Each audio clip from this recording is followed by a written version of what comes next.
recording. Here we go. So, well, thank you. Thank you very much for being here. Thank you, Caleb, for introducing and of course, running this panel. As you were saying, and just to double what you just said, well, we're going to have this beginning, which is the welcoming agenda. We are going to speak quite a little bit about the EPC. Just share a small brief about our current activities. We're going to have the panel itself, which has been offered, and also have a little insight on the 2024 activities. As you did mention, well, the executive protection community is an open community for all specialists in this specific field, and you're all welcome to join. Throughout the presentation, down on the bottom right corner of the actual slides, you will have the web address where you can just join the EP community on Connects, okay? And yeah, this is a community which is open to every single EP practitioner, as Caleb rightfully said. We have some current activities as far as the EPC. This is the mentoring program. We are working hard on the internationalization of executive protection. And yes, of course, we're working hard on the ISO EP standard. So stay tuned for developments on those three activities. As I said before, well, in order to join the community, you just go to this web address, which is on the bottom right corner of the slide. And this is, well, what Caleb just said. Thank you, Caleb, for that. Let me just introduce myself. So my name is Kevin Palacios. I've been in the executive protection industry for about 25 years already. I'm based in Ecuador, in Latin America.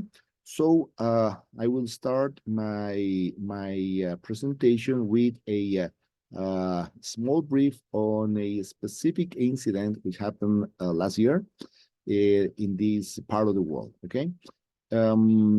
If you want to have a bit more information about my background or my professional endeavors, you can just look me up on LinkedIn, and I'll be glad to accept any invitations, by the way. So, speaking about Latin America, which is where I currently reside and the part of the world where I do most of my business, I wanted to share this specific event which happened on August 9th, 2003. That was just a few days before the actual general election, and we had a presidential candidate whose name was Fernando Villavicencio, and he was assassinated in the city of Quito, Ecuador. So the photograph you see there is how the vehicle where he was ended up at the end. Yeah. Now, it is very important to notice that there were a few flaws in this specific EP layout. I wanted to talk about this, but in general, so you have a idea of what we're talking about. What we have here is a picture, a photo of the site where all this happened. So this is the actual Coliseum where this meeting was happening. This was a political rally for this candidate. So the Coliseum had a back entrance with a large garage here in the back. And we were able to actually extract people and vehicles through a back entrance, back door through here. But in this case, well, the Coliseum also had a main entrance, which was this one, with a which was leading straight into one of the main streets in the city of Quito, yeah, Gaspar de Villarroel Street. In this particular case, we also expect about a foul play, because in this particular case, instead of leading the candidate through the back entrance into the inner garage, which was controlled, and into a different exit, which was actually the way most of these other candidates and other personalities that were in this rally went through. He was actually led to go through the front entrance, and he was taken into a stationary soft skin vehicle, which was parked right here in the entrance, with actually no control on the actual traffic. Now, this EP layout, as most of the EP layouts in Latin America for political figures, was managed by untrained police. So all of these police forces, well, they were in charge of security for this candidate. They had no certifiable or I'll say a verifiable training. As I said, well, the candidate was taken out of the main entrance. He was wearing no body armor. Yeah, the vehicle was stationary, a soft skin vehicle, which was parked, no driver, there were no counter surveillance agents. And here you're going to see what actually happened. So this is a video footage of the actual attack. Oops. Happened. Sorry again. Here we go.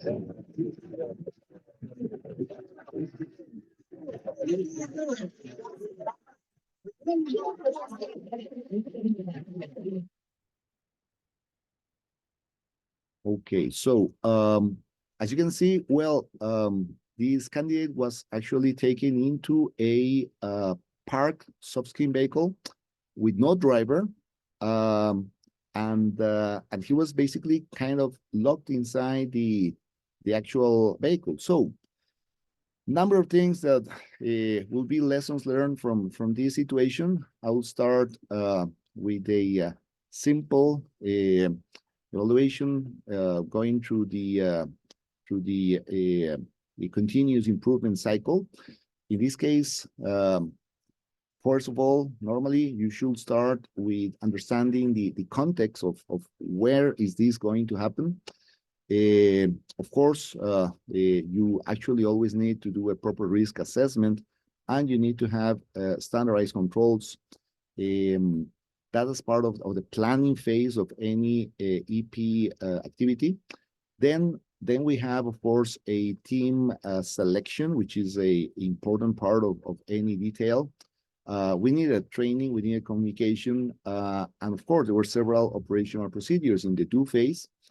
And yes, of course, in the verifying or study phase, well, we needed to do some inspections, observations, counter-surveillance, as well as emergency planning and drills. And the actual incident investigation and the reporting and the actual also the lessons learned from this event. So, in my opinion, well, every single step here was not done right. Every single step was basically a total fail.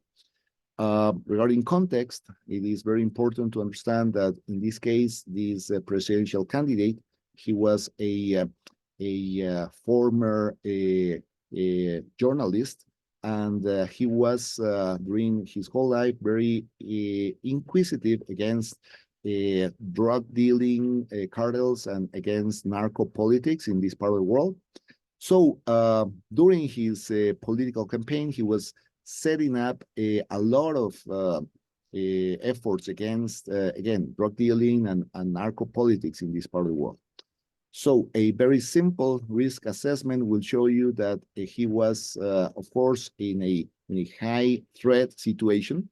He had actually received different types of threats, which were sent to social media, as in the shape of videos and letters and in every single fashion that you will imagine.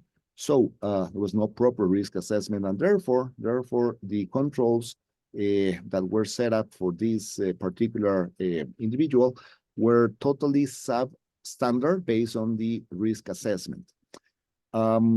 Of course, the team selection, as I mentioned, very important part. They just gave him a bunch of line police officers with no actual formal training on executive protection. So training was also very important. In this case, also the lack of communication, the lack of coordination. Operationally, yeah, we could speak a lot about how they were managing this protection detail and how this was not run properly. The lack of a team doing observation in the outside, counterbalance, of course, very lax in that science. No emergency planning. There were no drills actually made. There are several other videos that show how this group came in shock and it took him a while to go and have proper medical assistance. And yes, of course, also even the incident investigation, it all leads to foul play because every single person that was physically part of this attack, well, was assassinated within the next few days. Yeah. In general, what I could say as well, just for you to understand the context, this guy was dealing against a very well organized drug cartel with a high capability and of course a very specific intent to attack him. Yeah, we're talking about a group of about 28,700 members, which are all over the country, Ecuador in this case. And this is a group which is a part of a much bigger system, which includes connections with ELN in Colombia, the Jalisco Nueva Generación cartel, and the Sinaloa cartels in Mexico, and also even the Italian, Albanese, and Russian mob, which of course is connected with all of this. We're talking about these cartels which have actually shown for several years their capacity. These pictures that you see right here is basically just a sample of the type of weaponry that has been sized in inside prisons in Ecuador. It's very crazy to let you know that and to understand it, but there was no control over prisons. So prisons were basically their center of operation. And you will find inside the actual cells of the inmates anything from rifles to anti-person land mines, like you see here, and all types of equipment. Yeah, a very heavy weaponry, by the way. And yes, of course, about intention, he was harming their business. In this particular picture, of course, this is from this year, 2024, when the current government decided to go in a front-to-front war against these drug cartels.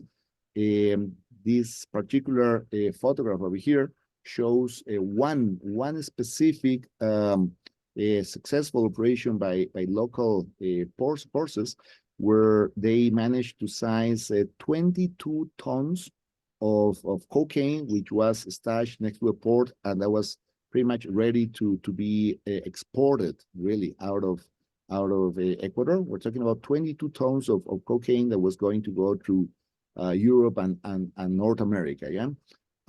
It's a value of about $5 billion, 5 billion US. So high threat, and of course, another very important part of all of this will be not only the actual threat assessment, but also the reactions that need to be taken to protect an individual who was obviously under a very well-declared risk. But also a large part of my assessment for this particular case is that we lacked protection at every single level, all the way from the faraway protection, preventative intelligence, the immediate protection, the close protection, of course, fail. But also in this particular case, I will also put some responsibility on the actual protectee, on the principal self-protection. Yeah. It is very important to understand that, as I said, in Latin America, this type of situations is not new. We had a pretty much a photocopy of an attack, which this was a photocopy of an attack that happened in 1989 in Bogota, Colombia. We had another presidential candidate. In that case, his name was Luis Carlos Galán. And back then in Colombia, again, 1989, we had this other attack where basically it was the same system. Again, untrained police officers looking after the personal protection of this candidate. And in the case of Luis Carlos Galán, let me just fast forward the video a little bit. He was actually assassinated in the middle of this rally itself. Yeah.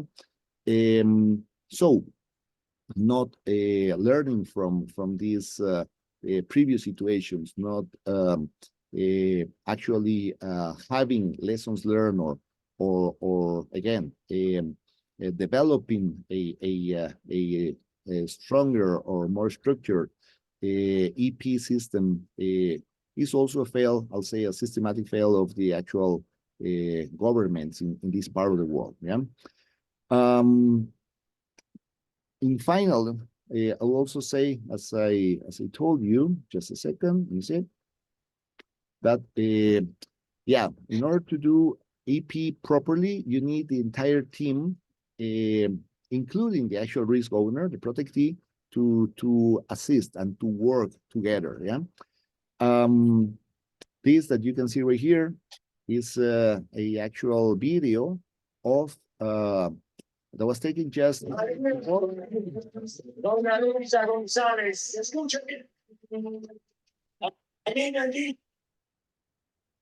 this video. He was basically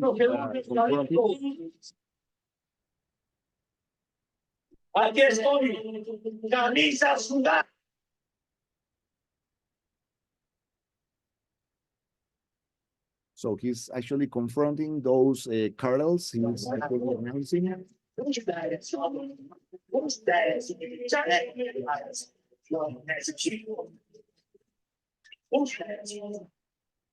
Okay, so in that particular case, he was confronting and even challenging those drug cartels to attack him, and to basically he was actually saying, "Well, I have no security. I come here with just my shirt on, no body armor, and I just challenge you. Try it." And they actually did it a few days later. So he's also the protectee who was also putting himself in danger.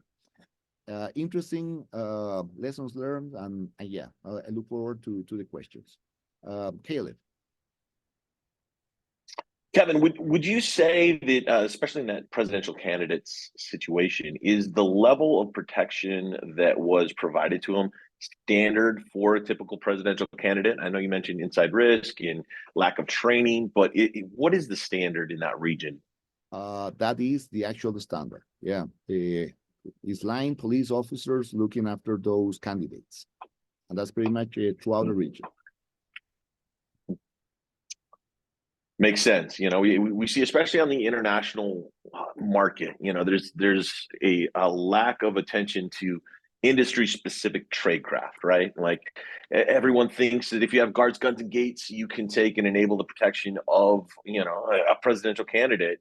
But this is a perfect example of how, you know, proper planning, you know, actual intelligence, it's integrated with operations, you know, invaluable in protecting whomever the protectee is. But in this case, a great example of that. So thank you, Kevin, for sharing that.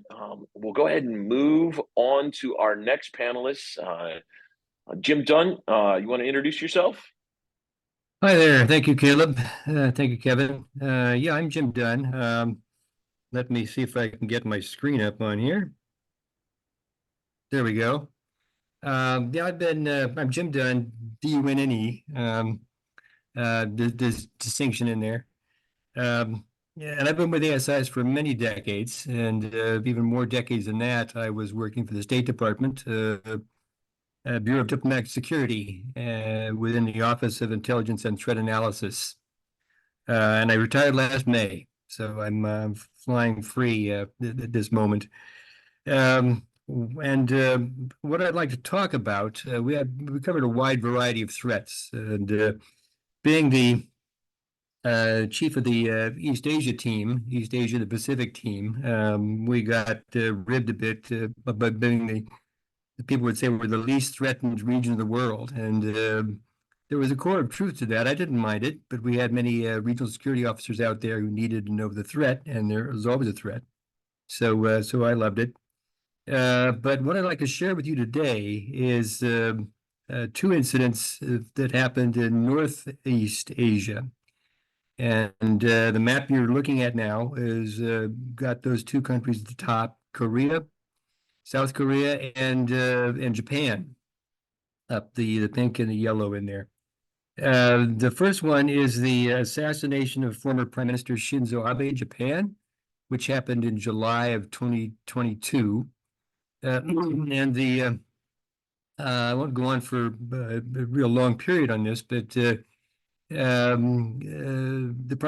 former prime minister at that time, showed up at a part of a campaigning part of Japan to support a candidate, as we do here in this country, and was assassinated by a viewer, an attendee, I guess, with an improvised weapon, and was successful in killing him. He died pretty much very soon, if not immediately. It was taken to the hospital, and so forth. And what was found out about this assailant is that he was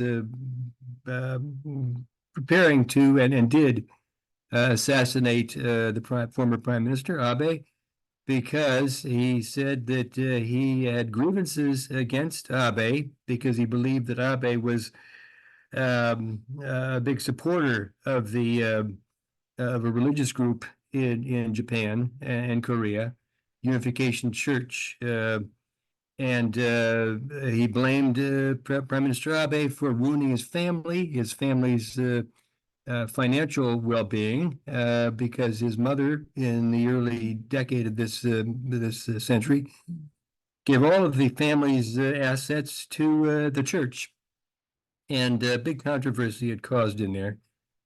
Some truth to that, some conspiracy theories, which is not granted to be true, but the final word is he assassinated this former prime minister. And I guess the two incidents that I'm highlighting in terms of protection issues highlight that both of these cases had individuals conducting a hostile act, potentially lethal act, when they really should have been checked out first. I can't span the whole range of executive protection issues. There are too many, and they're all wonderful. But the one that gets into both of these incidents that I'll be talking about is that an individual got in there and was overlooked for checking. I guess there were two newspaper accounts that had interviews with attendees at this breakfast that I'm sorry. That an individual was there not far from the former prime minister, who had a weapon and was simply not checked out. It was very a very serious mistake. Why is this the case in both the Japan and Korea? To carry along with the reference I made earlier, are very low threat countries in terms of protection. And in both cases, and I'll get to the Korea one next, The individual was seen but not checked out. The two, just I guess the Japanese executive protection of the president, the equivalent of the Secret Service, did not see this person as a threat, and they should have. That's kind of the answer is that one. Korea was no, I'll get back to these as necessary, but the attack in Korea took place against our U.S. ambassador. Again, a very low threat country. The ambassador walked to the embassy every morning. No threat on the streets. He was invited to uh, a breakfast that was being hosted by an organization in South Korea that was championing reunification. They joined him there, and this was a cause that the ambassador was keen to speak on. We'd like nothing better than unification under the right headings.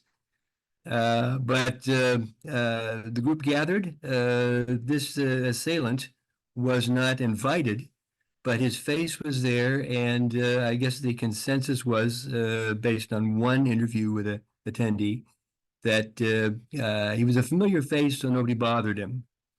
Rumors that he may have been dressed a bit differently, but his action was to when the ambassador came and before he was speaking, he charged the ambassador, screaming that we don't support the U.S. in getting involved in drills, in practice drills for security with the South Korean government. And he saw this as a sort of an obstacle to reunification in his view. Had a knife on him and set him on the ambassador. Dug the knife deep into the ambassador's arm, after which he had to go have an operation because tendons and other parts of his hand and arm were reduced in utility, and on the face. And this happened very suddenly. Again, an atmosphere where the security provided was hindered by the common freedom of action and the sense that the environment was absent of threats. No one never thought that this would happen in the kind of event that the ambassadors attend all the time. Never a hostile reaction to any walk anywhere in South Korea, and then similar in Japan too. And this was, this is good to emphasize, I think, that in low threat countries, in any kind of low threat situation in the world, wherever it is, you may see within the United States some parts of the country that maybe thought nothing will happen. These are always mindsets to avoid. From this point on, emphasizing these two incidents, security providers must be wary. In the past, at least, if not currently, the Secret Service. You've seen that commonly in movies and TV shows everywhere, and it's true. Their eyes are always everywhere. They're not taking any chances on anybody. They're looking for all around. While the president is doing something, whether it's a former prime minister of Japan or a U.S. ambassador, or any ambassador, protectees of these high-level executives need to be aimed at everybody. In hindsight, in Korea, somebody should have checked this guy out. Everybody should check this guy out. It didn't happen even among the Koreans, the Korean security officers who were there. So this is the point that I think is worth emphasizing here. Long stories highlighted in the media, and I'm sure there are, what I'm taking this from certainly has nothing to do with, any kind of sensitive information I got from my previous job. But if you want to, as the creators of this video, these slides are so nicely done, If you want to see the videos and the still photos of both of these attacks, they're voluminously supplied in the open press. You Google these two incidents and you'll get everything. And to my knowledge, there's nothing in there, neither of the attacks that we need to hold information on, or hold back information on. So but that's my main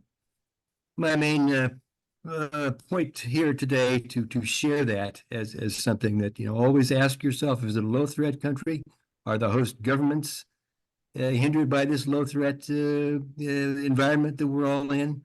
And do not stop there. If you see anybody that may not fit, that may be doing something to any potential threat, as a Secret Service officer would, and any protectee should follow that. Do it. Check it out. Be aggressive and even intervening to do that. And I will stop there and be happy to address any questions that anyone out there may have. And I guess Caleb will be the one for that. Thank you so much, Jim. That's great. I think it's awesome to be able to take a look and kind of reverse engineer attacks like this, And Jonathan, could you share your perspective with us on what you see from these situations? Yeah, everybody this afternoon. I want to just highlight three actual attacks and try to draw out some themes here. Just 1 month ago in South Korea, an opposition leader was stabbed in the neck while he was, giving a press conference at at a port location. What ended up happening is the attacker approached, the politician named Lee, asked for an autograph, so actually lowered the sense of anxiety around someone approaching and, asked for something, which was this autograph, took that moment of, where the guard was let down and, attacked. Now, looking at this looks like it was a politically motivated attack, that there were signals beforehand that this individual would try something. But again, thinking about motivation here was political. Second thing I want to just highlight is, less than a year ago, an individual, a 24-year-old male, attempted to assassinate the current prime minister of Japan, at a public event. What he ended up doing was he actually threw an explosive device towards the prime minister, sort of shocking everybody. The individual was subdued by members of the crowd, but again, it highlights the fact that there was political motivation here. This individual was known by intelligence and police services because he believed that he was unfairly blocked because of his age from running for public office in Japan. Again, signaling and telegraphing behavioral abnormalities, but he was still at this event. The final one is I want to just come back to is the assassination of Abe. And I know we just talked about that, the former prime minister. There was an improvised firearm device that was utilized in that attack. But you have to think this was at a political rally. Again, these were stunning and brazen attacks, all three of them.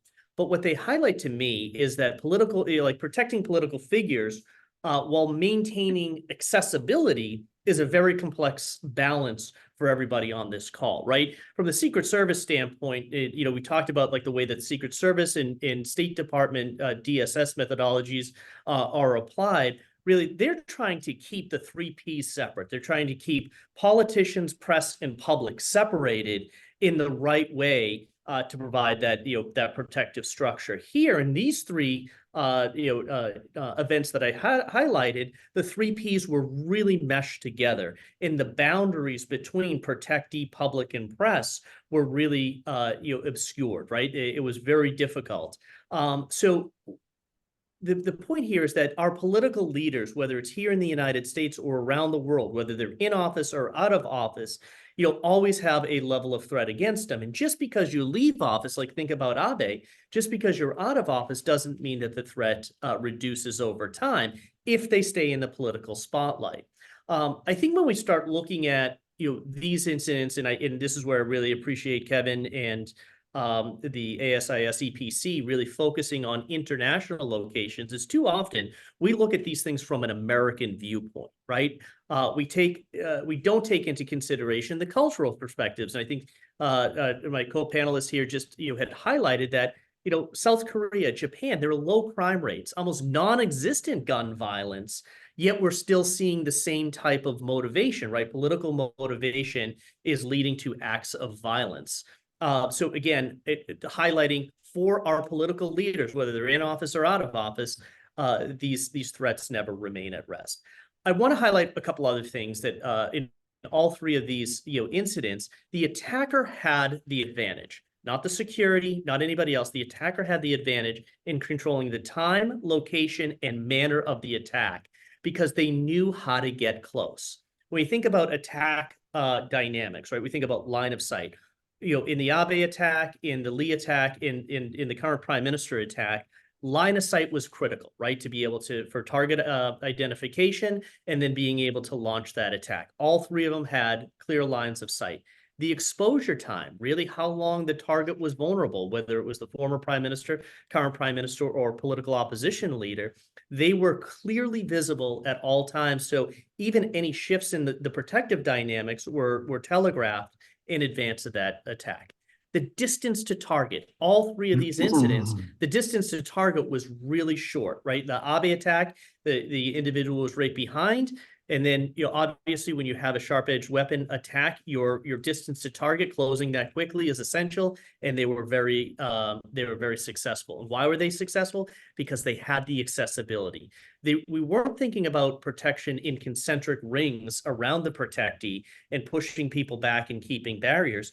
The accessibility to those protectees was in feet, not yards, not any measurable distance that actually allowed for protection.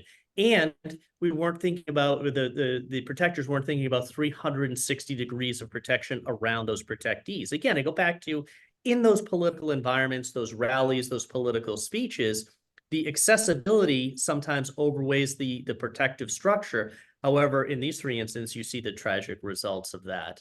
The point here is we have to keep looking at these types of attacks, whether it's from Latin America, from the APAC region. I think if we start looking in through the Middle East, Africa, we are going to see common themes of where there were inherent vulnerabilities in the protective structure.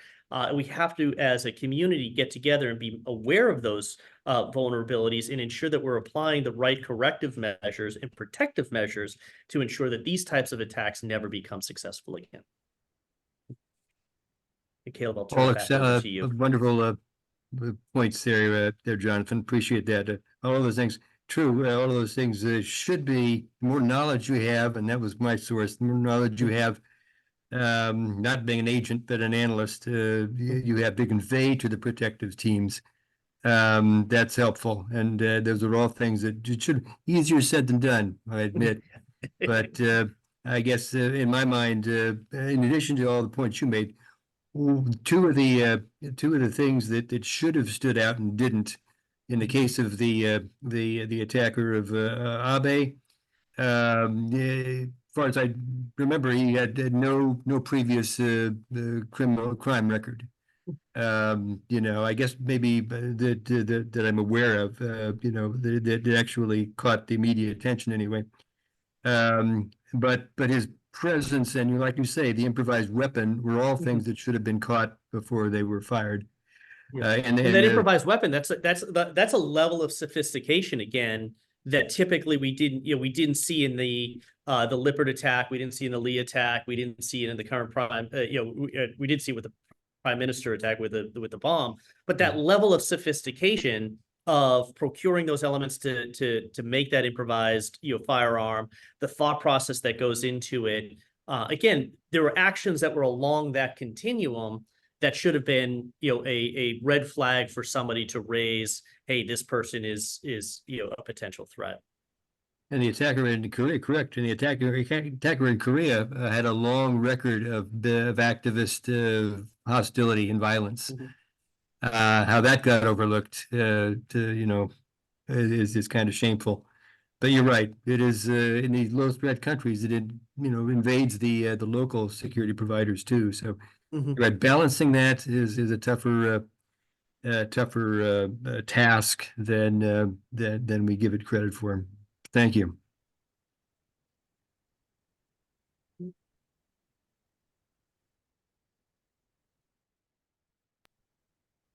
That's great. Thank you, everybody.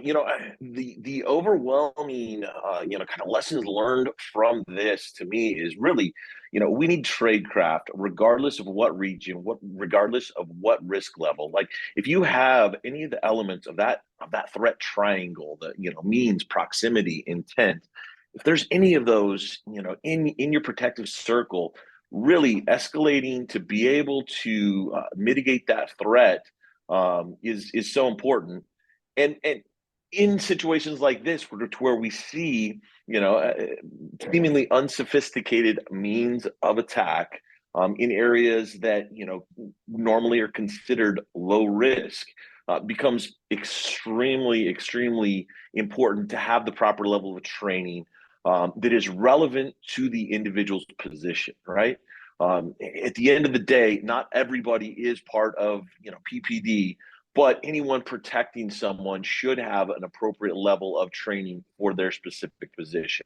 And I think that bringing tradecraft back to the industry, really inspiring protectors to become better versions and be more aware of the historical context, like we've seen today, is extremely important. By the time that attack on principle happens, it's too late to prepare. But there's so many things that we see from each of these case studies that could have been done, that would have saved, not only the negative press, negative, embarrassment that we saw, but at the end of the day, lives are lost, and we have the opportunity to mitigate those risks. Would like to open it up for questions now.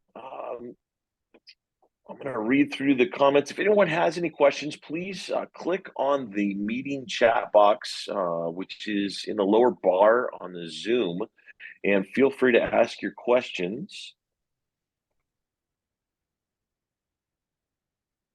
Let's see, Jorge says, in all the situations don't work in security rings, 3 rings should be more attentive to prevention at distance.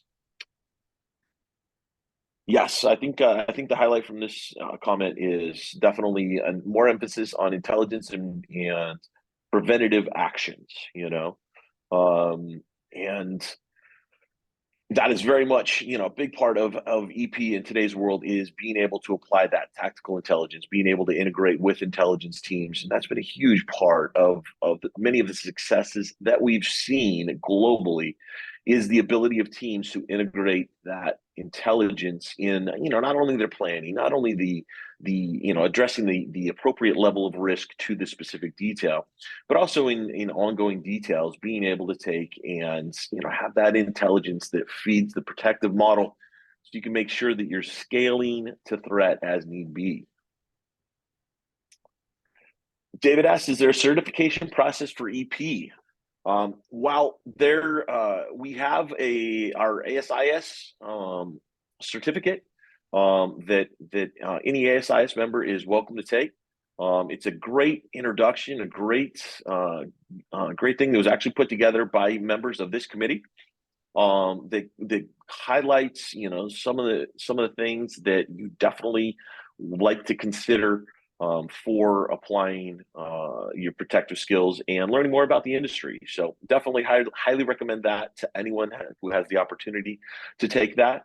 There's a lot of great training programs out there. There's a lot of great training providers, and really, I think the emphasis is on finding EP specific training. And training that's specific for what you do, for your role in the EP world. A lot of schools that are out there, and they have a great level of insight to give people a heads up on what to anticipate. But the practical level is, a lot of it's learned on the job from the people who have been practitioners for years, with previous schools and previous details. And so I think it's a combination, and it's good to have a good balance.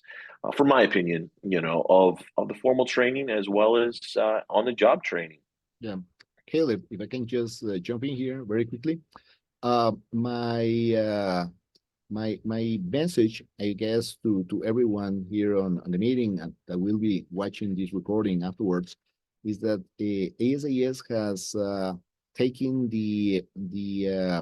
I guess the responsibility to set up a set of I'll say better practices regarding EP in a international standard. So that is, I guess, very relevant to many people in this meeting.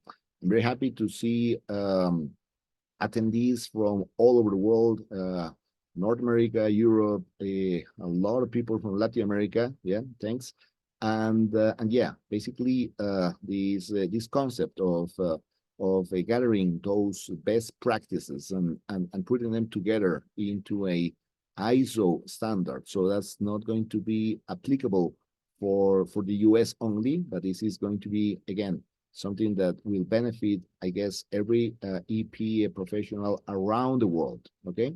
So that process of setting up a standard, yeah, that will also go a great length towards professionalization and towards the standardization of what a EP professional is meant to mean. Okay. So that's also very important and I guess relevant to what David is saying right now. So so far, besides what Caleb rightfully said, which are there are several really great, competent schools that are teaching EP in different parts of the world. ASIS is actually working towards again standardizing it all worldwide. Okay. Thanks. Kelly, back to you. Yeah, that's great.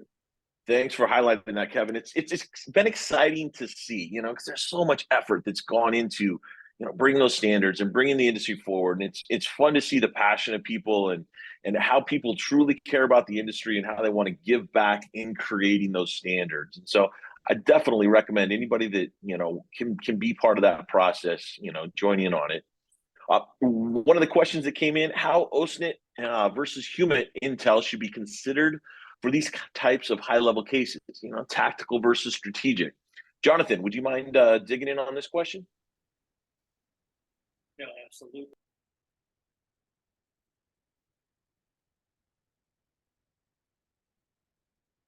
There you go. Perfect. So that's a really good question, right? But let's just talk about it from intelligence overall, right? Like how do we, whether it is, open source intelligence, looking at, going to a site, understanding what the site dynamics may look like in advance. I think the recent attack on the current prime minister of Japan, just understanding where you were, you can pull a lot of open source information to help you as a detail leader, figure out where the arrival departure point is, understand how your team's going to react in the big three, which is tactical, medical, and relocation. All of that can be done from really baseline, open source and intelligence that can lead into that, tactical considerations.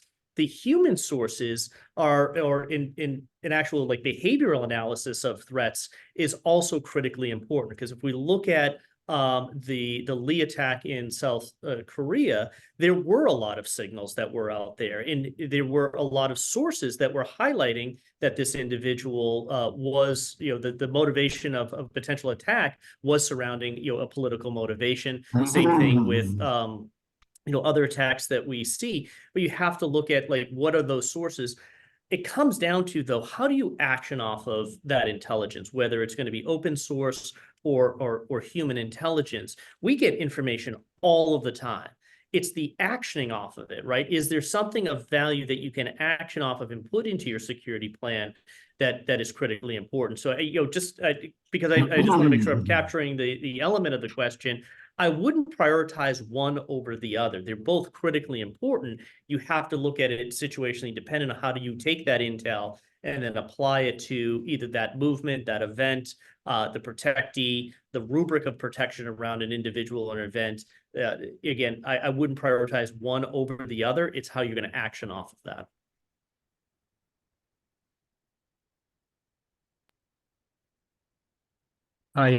I can underscore that a little bit. Well, a lot, Jonathan. That's very true. Having been in the intelligence, the threat intelligence area of the State Department since 1985, I'm dating myself, but there's no way to get around it.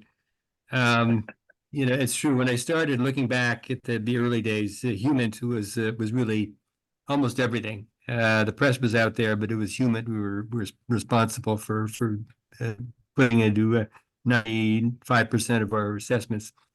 That's evolved, and it was only a couple of years ago the State Department Bureau of Diplomatic Security added an OSINT office. Not because the open source was necessarily, both of these are, as you say, very indispensable, but so much in recent years is coming out of social media that the office mostly deals with that. One example is a couple of years ago when 2 or 3 years ago when the coup happened in Burma, very peaceful place before that, and of course that set the civil war of sorts going in Burma. Which wasn't a direct threat to us, but potentially was indirectly. The most valuable information we were taking in, the whole community was taking in, was from that office and the open source information that was coming in through social media, which is interesting. Reporters of the major news organizations may have had some trouble getting around there. They did, but the things coming off of Twitter, Facebook, and everywhere else was just phenomenal. So that's the evolution in open source information that I've seen in my time. Thanks. And how amazing has that been to have a front row seat to watch that change in technology, from those days and to where we're at now, and all the amazing tools and integration we have. Yeah, that's great. Well, thank you, everyone, for your perspective, your insights, and thank you, everyone, for joining. I'd like to welcome everyone to join the ASIS Executive Protection Community. Can do it through Connects, can do it through your ASIS profile. Certainly, please click and join our ASIS Executive Protection Community LinkedIn page to get the latest and greatest. We're going to be having our next meeting May 22nd, 11 to 12:30 Eastern time, and would love for everyone to join. We have more exciting panelists, more exciting content, and really the entire purpose, like I mentioned before, of the executive protection community is to move the community forward, have a community to where the voices of the community can drive the conversation, so everyone is more prepared to do their job out in the field and to do it well. So thank you for everyone for joining, and look forward to seeing you next time. Thank you, everyone. Great meeting, huh? Great work, everyone. Thanks.